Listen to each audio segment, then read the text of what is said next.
Disturb कर रहा था इसी तरह बातचीत करते हुए। भूत को अच्छा लग रहा था। भूत ने क्या किया, उस व्यक्ति को उठाकर बीच में ही पटक गया। हैरान करने वाली बहुत जगह यहाँ पर हुई है घटना। आप इसे काल्पनिक मत मानिए। भूत हुए कभी वो मंदिर के गण होने के बिना वो भी हमारे सामने बैठे हुए सुन रहे हैं। ये हुआ वास्तविक घटना है। कई कई जगह पर पहले रात उसकी चर्चा हुआ करती थी। कब्रिस्तान में कहा जाता है भूत प्रेत खड़ा हो रही से प्रसादी मांगता था। बिना प्रसादी को आपको एंट्री नहीं। जैसे दरोगा जी आपसे बैरियर मांगते हैं, आपसे घूस मांगते हैं, वैसे क्योंकि उसको भी बहुत बड़ा पड़ना था। भूत प्रेत ऐसा होते थे। लेकिन साहब श्री ने आदेश दिया कि रात का समय नकारात्मकता का है, इसलिए सवेरे शिव चर्चा की, इसलिए अब दिन को होने लगा। पहले रात्रि को बहुत 12 बज जाते थे। तो साहब श्री ने बताया कि अदर टाइम में मत कीजिए, नकारात्मक शक्तियां उसमें एक्टिव रहती है। और पवित्रता भी इतना रहिएगा वो चीज नहीं आएगी, किंतु वो गण है उनका भी सुनने का धर्म बनता है। तो हमारा पहला का यही होता हुआ कि हमारे वो वातावरण को सुरक्षित कर दिया, सेफ कर दिया। अब सुरक्षित है, अब ज्यादा महादेव कीजिएगा, महादेव को रूप जागृत हो जाएंगे और हमारे भीतर की जो सोई ऊर्जा है वो भी जागृत हो जाएगी। इतना हो गया। अब आप लोग आप गुरु के विषय में बातचीत करेंगे। जैसे अभी मैं बोल रहा हूँ, गुरु की बातचीत हो रही है। और भजन गाइएगा तो चटनी है, क्योंकि दाल भात सीधे खाली तो अच्छा नहीं लगेगा, उसमें कुछ सब्जियां भी होनी चाहिए, कुछ चटनी भी होना चाहिए, तब जाकर हमें आनंद आता है। अब आगे जानिए कि दोनों बात आप लोग समझ गए।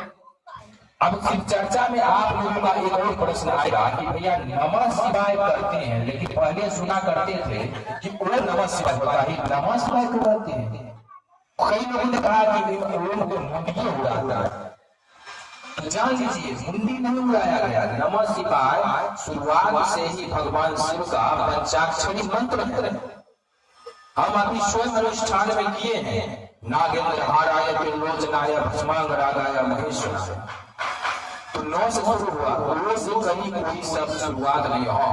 ओम जो है मंत्रों का श्री है।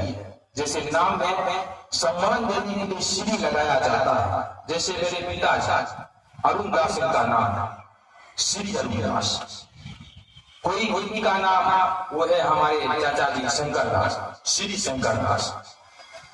और कई व्यक्ति के नाम में श्री लगा ही रहा होता है, श्री राम ठाकुर, श्री कृष्ण सिंह।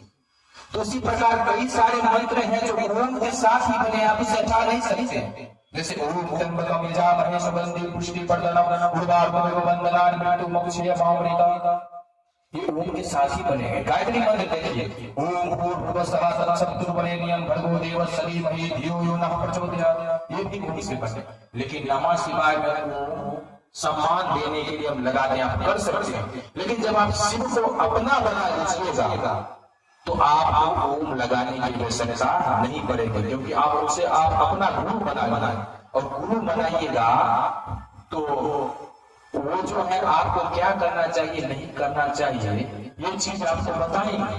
वैसे नहीं भक्त मानिएगा तो वो तो आपकी इच्छा पूर्ण कर देंगे। आपको अब गाड़ी मांगिएगा गाड़ी भी दे देंगे, लेकिन वो सिखाएंगे नहीं। वो बोलेंगे जो कामना थी करो, बाद में एक्सीडेंट हुई है गाड़ी आपका दोष होगा। किंतु गुरु कहेगा कि पहले इसे सीख लो, उसके बाद यूज करो। तो यही है, इधर आइए, इधर जगह है। तो नमः शिवाय जो है अब आप लोगों को